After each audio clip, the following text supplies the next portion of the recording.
আচ্ছা, শুক্রবার আসলে কার কার মুখে কিটমিট করে বলেন তো ভালো মন্দ খাওয়ার জন্য? আমার তো শুক্রবার আসলেই মুখের ভিতরে চুলকানি শুরু হয়ে যায় ভালো মন্দ খাওয়ার জন্য। বাঙালি বলে কথা, শুক্রবার তো আমাদের ছুটির দিন।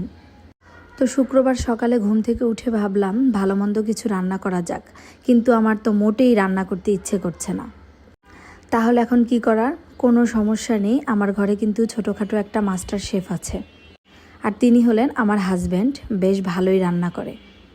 আমার শ্বশুর বাড়ির মানুষ, আমার বাপের বাড়ির মানুষ সবাই ওনার রান্নার ভক্ত। আর আমার ছেলে মেয়ে তো সুযোগ খুঁজে বেড়ায় কোন দিন বাবার হাতের রান্না খাবে। তবে বাবা তো চাকরিজীবী মানুষ, সময় করে উঠতে পারে না।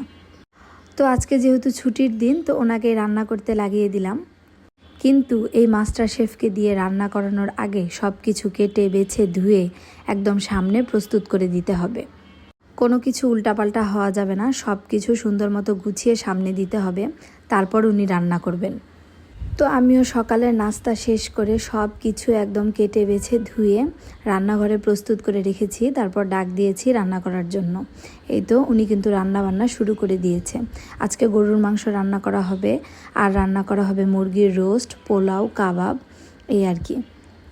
তো এই যে উনি কিন্তু গরুর মাংস 1 ঘন্টা আগে মাখিয়ে রেখে দিয়েছিল, তারপর এই তো পাতিলে বসিয়ে দিল কিছুটা পেঁয়াজ ভেজে নিয়ে আর কি। এদিকে রান্না হচ্ছে, এদিকে আমি আবার কিছু বাঙ্গি কেটে নিয়েছি খাওয়ার জন্য। মেয়েকে ডাক দিলাম, দিয়ে বললাম এই নাও একটা ফল খাও, খুবই মজার একটা ফল। ওর ফল খুবই পছন্দ, কিন্তু এক কামড় খেয়ে আর খেলো না। ওর চেহারার দিকে তাকিয়ে আমি বুঝে ফেললাম যে বাঙ্গি ওর মোটেই পছন্দ হয়নি। তো কি আর করার, আমি বসে বসে খাওয়া শুরু করে দিয়েছি। আর এই যে এদিকে কিন্তু মাংসর বলক চলে এসেছে, আর এক পাতিলে রান্না শুরু করে দিয়েছেন মুরগির রোস্ট। আর আমার হাজব্যান্ড খুব সহজ কিছু উপকরণ দিয়ে মুরগির রোস্ট রান্না করে, খেতে কিন্তু অসম্ভব মজা হয়। আসলে মুরগির রোস্ট বলতে আমরা বুঝি অনেক কঠিন একটা রান্না, অনেক কিছু এখানে দিতে হবে, বাদাম বাটা, এই সেই। কিন্তু আমার হাজব্যান্ড ঘরে থাকা উপকরণ দিয়েই মুরগির রোস্ট রান্না করে, আর খেতে কিন্তু একদম বিয়েবাড়ির মুরগির রোস্টের মতোই হয়ে থাকে। আমি তো মাঝে মাঝে বলি বিয়েবাড়ির মুরগির রোস্টের চেয়েও আপনার হাতের মুরগির রোস্ট বেশি মজা।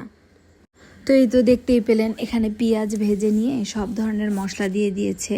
আদা রসুন বাটা, দারচিনি, এলাচ, তেজপাতা, একটু জয়ত্রী বাটা, তারপর এখানে লবণ দিয়ে মশলাটা খুব ভালোভাবে ঢেকে কষিয়ে নিয়েছে। তারপর এই তো ভেজে রাখা মুরগির রোস্টের টুকরাগুলো এখানে দিয়ে দেওয়া হচ্ছে।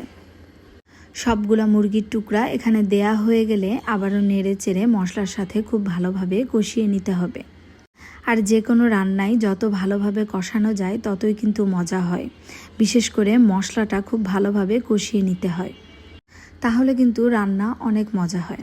তারপর এই তো এখানে দিয়ে দিচ্ছে টক দই, সামান্য চিনি দিয়ে টক দইটা ফাটিয়ে নিয়েছে, তারপর এখানে দিয়ে দিচ্ছে। আর দিয়ে দিবে হচ্ছে আপনার টমেটো সস, আর দিয়ে দেওয়া হবে কিশমিশ আর আলু বোখারা।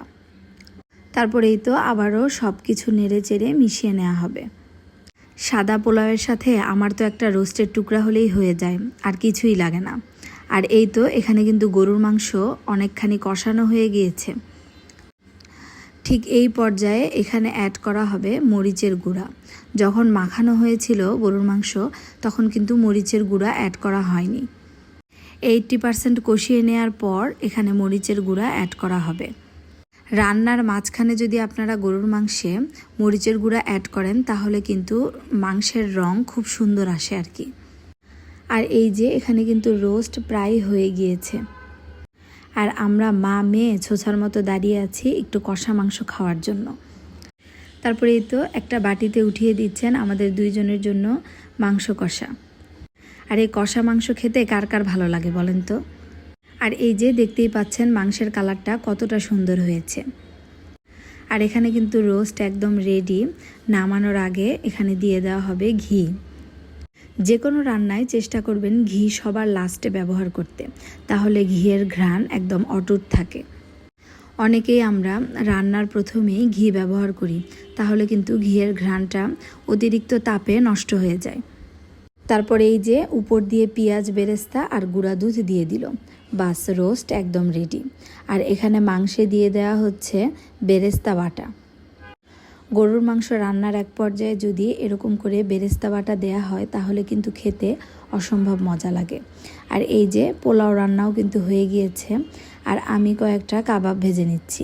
আমার ঘরে কাবাব বানানোই ছিল, শুধু আমি ভেজে নিচ্ছি। এবার পরিবারের সবাই মিলে এই মজার মজার খাবারগুলো খাওয়ার পালা। আমার এই ভিডিওটি যদি ভালো লেগে থাকে প্লিজ একটি লাইক দিতে ভুলবেন না। সবাই ভালো থাকবেন, সুস্থ থাকবেন, আমাদের জন্য দোয়া করবেন। আজকে এখানেই বিদায় নিচ্ছি। আল্লাহ হাফেজ।